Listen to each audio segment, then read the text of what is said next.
گروپی کۆمپانیەکانی قەیوان وەک یەکێک لە کۆمپانیا گەورەکان لە سەراسیێرا قۆرێمی کوردستان بۆ دووەمین جارە بەشدارە لە پێشەنگای CSP شۆ لە شاری سلێمانی.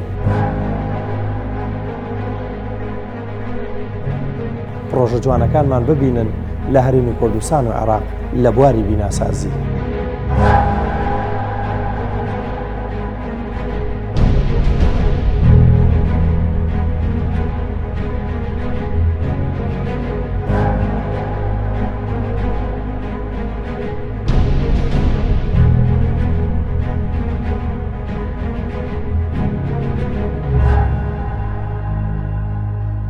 ئەو پێشەنگایە لە 24 تاوەکو 27 نۆ بەڕێوە دەچێت.